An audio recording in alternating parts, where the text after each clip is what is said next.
Nuevamente está con ustedes el hermano Alexander Castellanos desde la República de El Salvador, transmitiendo estos estudios sobre la vida y ministerio de nuestro Señor Jesucristo. Por supuesto, estamos reunidos como iglesia aquí en Ciudad Merliot.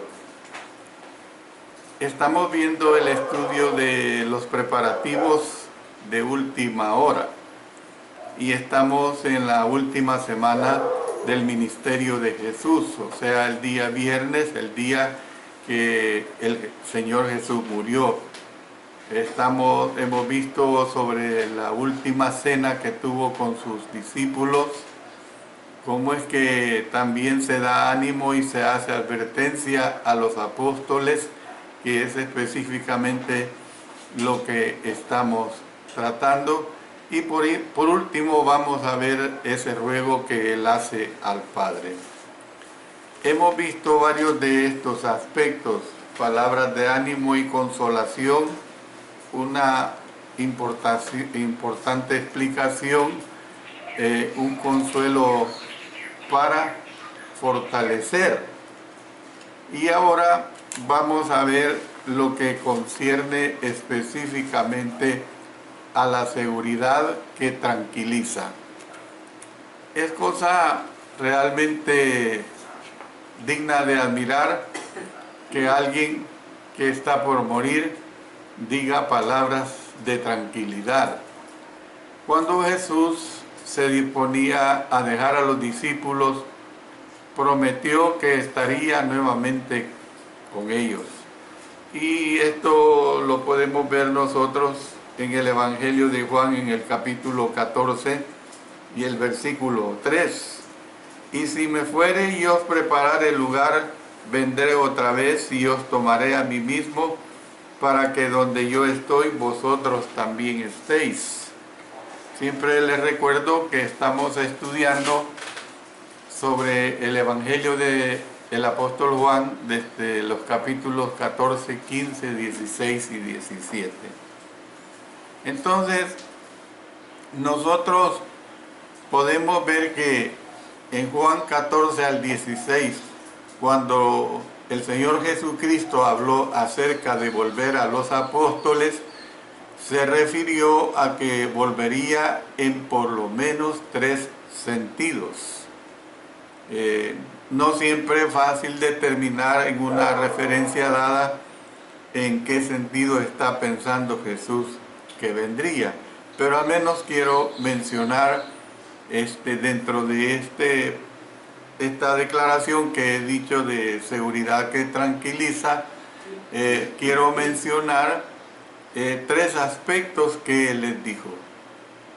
Les dice que después de su resurrección, él estaría con ellos durante los 40 días anteriores a su ascensión.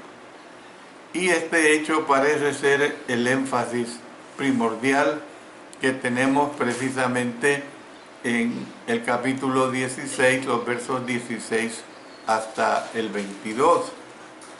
Jesús habló deliberadamente de forma poco clara en este pasaje. Por ejemplo, si vamos al capítulo 16, el versículo 25, estas cosas os he hablado en alegorías. La hora viene cuando ya no os hablaré por alegorías, sino que claramente os anunciaré acerca del Padre. También les dice que en esta seguridad que tranquiliza, les dice que vendría después de su ascensión, que él estaría con sus discípulos espiritualmente. Incluso cuando dio la ordenanza de ir y hacer discípulos a todas las naciones, dice, bautizándoles en el nombre del Padre, del Hijo y del Espíritu Santo. Entonces Jesús vinculó esta verdad con la venida del Espíritu Santo. Si vamos otra vez al capítulo 14 del Evangelio de Juan, leyendo los versos 18 y 23, no os dejaré huérfanos, vendré a vosotros.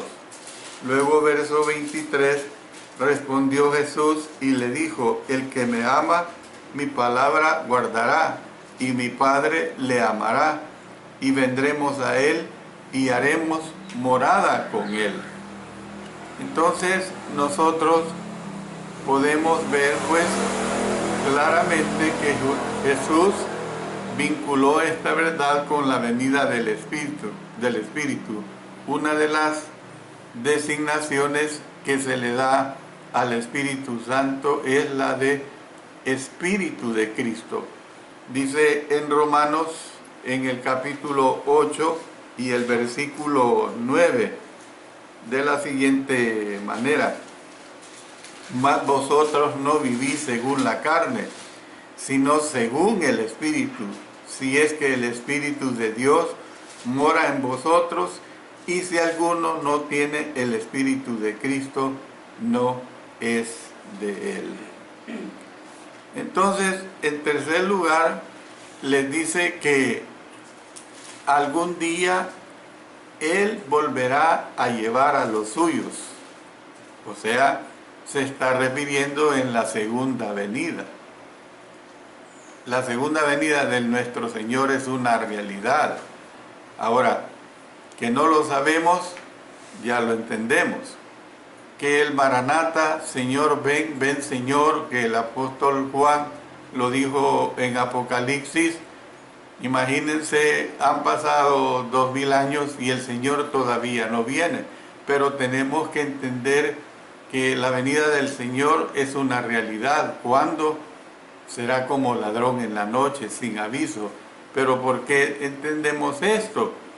Porque nosotros todo el tiempo como cristianos y cristianas tenemos que estar preparados para esa segunda venida.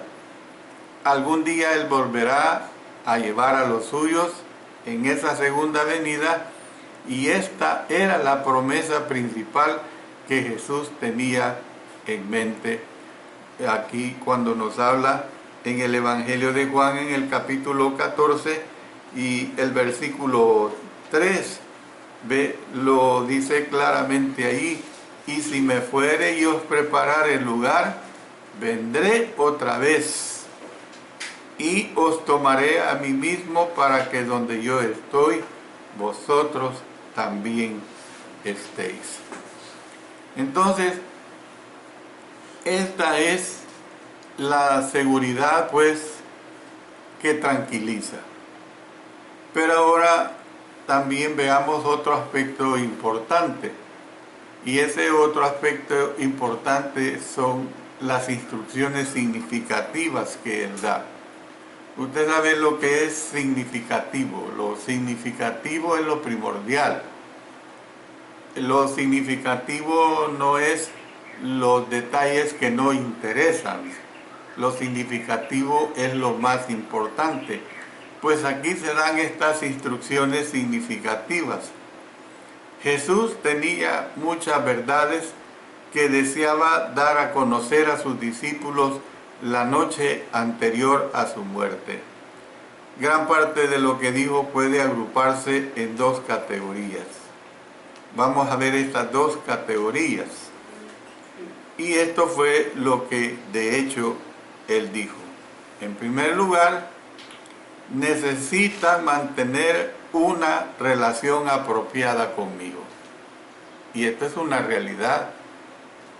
El mantener una relación apropiada con nuestro Señor es importante. Es decir, el tener relación con nuestro Señor no es en ningún momento el hacer lo que a mí se me antoja, el hacer lo que a mí se me viene en gana. En el Evangelio de Juan capítulo 15 comienza con la alegoría de la vida, de la vid y los pámpanos. Posteriormente vamos a ver un poco más de esta situación, y aquí en esta en esta alegoría de la vid y los pámpanos, lo que se destaca es que llevéis mucho fruto. ¿Ve? Entonces Cristo les dijo a sus discípulos, yo soy la vid. Entonces, esta, hermanos, es la última de las 7 declaraciones yo soy que recoge el apóstol Juan. Yo soy la vid, vosotros los pámpanos. El que permanece en mí y yo en él, éste lleva mucho fruto, porque separados de mí nada podéis hacer. Esto lo declara ahí en el versículo 5. Del mismo modo que los nutrientes que dan vida a la vid fluyen hasta los pámpanos o ramas de estos pámpanos, tenemos que entender que nuestra vida espiritual proviene del Señor. Subraye las palabras de Cristo en su mente. Dice, separados de mí nada podéis hacer. Y aquí hay una explicación bien importante. No dice que separados de Él podemos hacer algo. No dice eso. Tampoco dice que podemos hacer un poquito, sino que dice que no podemos hacer nada. Óigase bien, no podemos hacer nada. El imperativo que nos mantengamos es que nos mantengamos cerca de Él. Cristo sabía cuán fácilmente podían dispersarse sus seguidores. Miren lo que tenemos aquí en Juan capítulo 16 y el versículo 32. Dice así, he aquí la hora viene y ha venido ya, en que seréis esparcidos, cada uno por su lado, y me dejaréis solo. Mas no estoy solo, porque el Padre está conmigo. Entonces, les rogó que permanecieran en Él y en su amor. Retrocediendo en el Evangelio de Juan capítulo 15, en los versos 4 en adelante, dice, permaneced en mí y yo en vosotros. Como el pámpano no puede llevar fruto por sí mismo si no permanece en la vid, así tampoco vosotros si no permanecéis en mí. Yo soy la vid, vosotros los pámpanos. El que permanece en mí y yo en él, este lleva mucho fruto, porque separados de mí nada podéis hacer. Otra vez le hago ver esa condición que él presenta. Nada podéis hacer, el nada es nada. No está hablando algo a medias, no está hablando algo de poquito. Quien se separa del Señor no puede hacer nada. En el texto bajo estudio dio 2 sugerencias prácticas sobre mantener una relación apropiada con Él. Señaló que debemos fortalecer nuestra fe. Yo creo que a todos nos pasa continuamente esa situación de que nuestra fe se debilita. Pero aquí el Señor nos está diciendo que debemos fortalecernos nuestra fe. Por eso el apóstol Juan en el capítulo 14 comienza haciendo énfasis en la fe. Creéis en Dios, creed también en mí. Es decir, hay una versión que me gusta cómo lo describe: confiad en Dios, confiad también en mí. Es bien importante esa situación. Y un poco más adelante Jesús dijo, yo soy el camino y la verdad y la vida, nadie viene al Padre si no es por mí. Luego añadió esta afirmación, el que me ha visto a mí, ha visto al Padre. Verso 9 del capítulo 14. Entonces, ¿creemos estas grandiosas verdades? Esa es la interrogante. ¿Creemos estas grandiosas verdades? Si deseamos mantener una relación apropiada con el Señor, no hay mejor ingrediente que una sólida fe. Si usted tiene una sólida fe, no va a haber nunca ningún problema sobre esto. Entonces, también dijo que sus discípulos deben valorar su palabra. Esto es lo que pasa con mucha gente. Mucha gente no valora la palabra de Dios. Hay millones y millones de Biblias que se han impreso en la gran mayoría de los idiomas que hay en el mundo. Quedémonos con el español. Yo soy miembro casi fundador de la Sociedad Bíblica de El Salvador. He tenido el gusto de comprar cientos o miles de Biblias para distribuir aquí en nuestra nación. La palabra de nuestro Dios, no hay límite para valorarla, pero nosotros debemos entender y hacer entender a la gente que se debe valorar su palabra. La fe en Cristo se produce aparte de su palabra. ¿Ve? La fe viene por la palabra. O sea, la fe viene por el oír la palabra de nuestro Señor. Y lo dice Romanos capítulo 10, verso 17. ¿Ve? Es bien claro que si nosotros oímos la palabra de nuestro Dios, entonces vendrá la fe. Jesús recalcó la importancia de conocer y obedecer su palabra.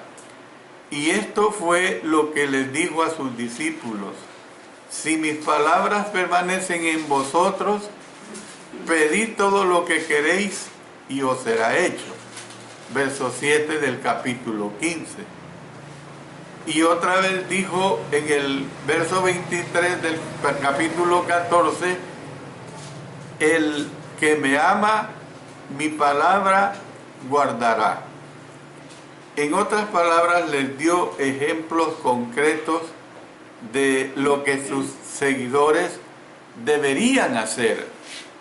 Por ejemplo, hemos de vivir una vida que dé fruto.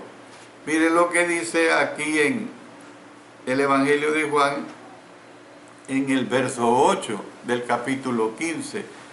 En esto he glorificado a mi Padre, en que llevéis fruto y seáis así mis discípulos. Y entonces al dar fruto se da a conocer nuestra fe a los demás. Por eso quiero decir pues que el énfasis que se presenta desde los capítulos 14 hasta el 17 es sobre el hecho de que Jesús estaba enviando a sus apóstoles al mundo del mismo modo que Él también fue enviado al mundo, con el fin de que pudieran dar testimonio acerca de Él. Sin embargo, podemos hacer aplicación a nosotros mismos. Es la misma aplicación que se da a nosotros mismos, porque la comisión que los envió al mundo también se aplica a nosotros. Ir por todo el mundo y predicad a toda criatura, bautizándolos en el nombre del Padre, del Hijo y del Espíritu Santo. Es algo que se presenta bien claramente. Bueno, hemos dicho en estas instrucciones significativas, en primer lugar, que necesita mantener una relación apropiada conmigo. Pero en segundo lugar, se necesita mantener una relación apropiada de los unos con los otros. O sea, no es una situación como quien dice, y permítame usar esta palabra muy de nosotros en este país, una relación muy santulona. Es decir, una relación, no, yo le oro a Dios, yo le pido a Dios, yo leo las Sagradas Escrituras, yo me instruyo, pero me importa los demás. No es así. Se necesita mantener una relación apropiada unos con otros. Y en este sentido hablo de mantener una relación apropiada como iglesia. Para mantener una relación apropiada con el Señor, también debemos mantener una relación apropiada unos con otros. Mire lo que dice en 1 Juan, ahí hablando en el capítulo 4 y el versículo 20. Si alguno dice, yo amo a Dios y aborrece a su hermano, es mentiroso. Pues el que no ama a su hermano, a quien ha visto, ¿cómo puede amar a Dios a quien no ha visto? Entonces, los apóstoles en aquel tiempo, y lo hemos visto acá, se habían fragmentado. Se habían ido, ya estaban como quien dice, una vez el Señor es apresado, se fragmentan. Y Él, sabiendo eso, les hace ver que la única esperanza de ellos para sobrevivir la arremetida del mal residía en estar totalmente unidos. Dice en Juan capítulo 17 y el versículo 11, dice de esta manera, y ya no estoy en el mundo, mas estos están en el mundo, y yo voy a ti, Padre Santo, a los que me has dado, guárdalos en tu nombre, para que sean uno, así como nosotros. Entonces, era bien importante que comprendieran esta situación. Pero hay una cosa más, que para mantener esta situación de una relación apropiada de los unos para con los otros, la clave de la unidad es el amor. La clave de la unidad es el amor.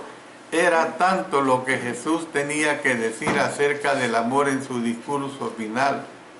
Mire, Dios lo amaba. Él amaba a Dios. Jesús amaba a sus discípulos.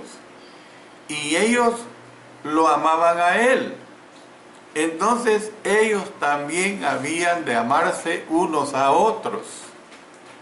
Ya les había dado el desafío de amarse unos a otros como Él los había amado. Ahora repetía, miren lo que dice el verso 15, verso 12, del capítulo 15, verso 12. Este es mi mandamiento, que os améis unos a otros como yo os he amado. Entonces, para evitar cualquier malentendido sobre lo que quiso decir con amar como Él amó, añadió, nadie tiene mayor amor que este, que uno ponga su vida por sus amigos. Capítulo 15, versículo 13. Entonces, ¿qué es lo que vemos acá? Por supuesto que el amor de Jesús superaba este criterio, pues Él dio su vida incluso por sus enemigos. Es decir, que les está diciendo, yo dentro de poco tiempo, Él estaría poniendo su vida por ellos, ¿cómo? En la cruz, hermano. Estaría poniendo su vida en la cruz. Y finalmente Él les hace advertencias solemnes.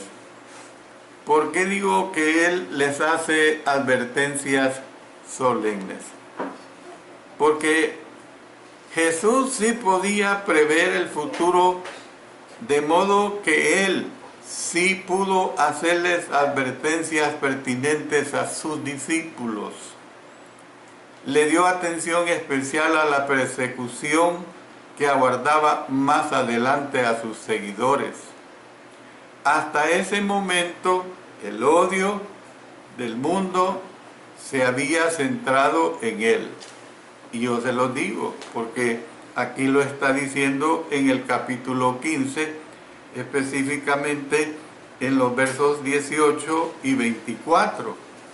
Si el mundo os aborrece, sabed que a mí me ha aborrecido antes que a vosotros.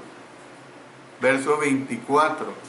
Si yo no hubiese hecho entre ellos obras que ningún otro ha hecho, no tendrían pecado. Pero ahora han visto y han aborrecido a mí y a mi Padre. Pero después que Él se fuera, ese odio se pasaría también a ellos. Miren lo que dice el verso 20 de este capítulo 15. Acordaos de la palabra que yo os he dicho. El siervo no es mayor que su Señor. Si a mí me han perseguido, también a vosotros os perseguirán. Si han guardado mi palabra, también guardarán la vuestra. Entonces les advirtió a sus apóstoles diciendo, vámonos al verso 2 del capítulo 16. Os expulsarán de las sinagogas. Viene la hora cuando cualquiera que os mate pensará que rindes servicio a Dios. Bueno, usted recuerda el caso de Saulo, o sea, Pablo. Pablo antes de ser Pablo era Saulo. Fue un ejemplo de esto. Cuando él perseguía a los cristianos, él pensaba que estaba haciendo la voluntad de Dios. Entonces, nosotros tenemos que ver, pues, que todo esto lo anunció con el fin de evitarles tropiezo. Es decir, que todo esto les anunció de evitar que entendieran que la vida en Cristo sería una vida, como dice el dicho popular, días de vino y rosas. Y este es el problema que sucede con muchas personas.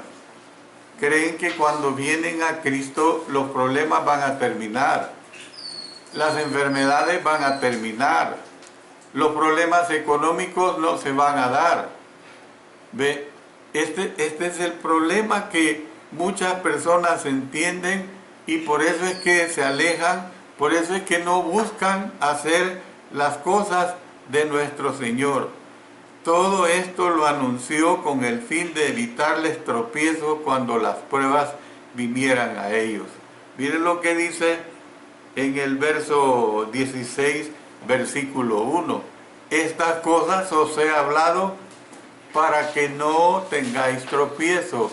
En otras palabras les está diciendo, les he hablado estas cosas para que ustedes estén preparados. Es decir, cuando las pruebas vinieren a ustedes. Añadió estas palabras de ánimo. Miren lo que dice en el verso 33 del capítulo 16.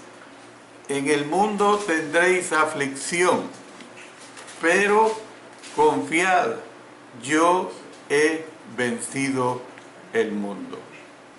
Yo he vencido al mundo. Entonces, Jesús terminó su sesión con los discípulos con la conmovedora oración que se recoge aquí en Juan capítulo 17. Esta oración podemos decir que es la más íntima comunión de la tierra con el cielo que se ha recogido en los anales de la humanidad. Juan capítulo 17, hermanos, podemos decir que es el lugar santísimo de los anales del Evangelio. Se nos concede el privilegio de oír cuando Dios Hijo conversa con su Padre justo en el momento en que está a punto de dar su vida en rescate por los pecadores. Por eso es que la oración de Juan capítulo 17 se compone de 3 partes, y se las digo, hermanos. En la primera, Jesús se refirió a su relación con el Padre. Ahí lo vemos en los versículos 1 al 5. Lo único que pidió para él mismo fue que pudiera ser glorificado. En la segunda parte, Cristo oró por los apóstoles. Usted lo puede constatar claramente leyendo Juan. Le pidió a Dios que los protegiera. Le pidió a Dios que los santificara. Le pidió a Dios que los amara. Por último, y note esto, por último Jesús oró por los que creen en Él por la palabra de los apóstoles. Y esto lo vamos a leer aquí en el Evangelio de Juan capítulo 17, versos 20 al 23. Mas no ruego solamente por estos, sino también por los que han de creer en mí por la palabra de ellos, para que todos sean uno como tú, oh Padre, en mí y yo en ti, que también ellos sean uno en nosotros, para que el mundo crea que tú me enviaste. La gloria que me diste yo les he dado para que sean uno, así como nosotros somos uno. Yo en ellos y tú en mí, para que sean perfectos en unidad, para que el mundo conozca que tú me enviaste y que los has amado a ellos como también a mí me has amado. Algo verdaderamente muy maravilloso. Esta oración de Juan 17 no sirvió solamente para mostrar su relación de él como hijo ante el Padre, para pedir por sus discípulos amados, sino que sirvió para pedir por nosotros también, hermanos. Entonces, en otras palabras, oró por usted y por mí. ¡Qué idea tan maravillosa!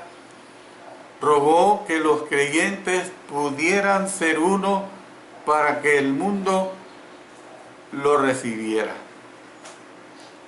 Es algo que realmente se entiende con una mente totalmente espiritual.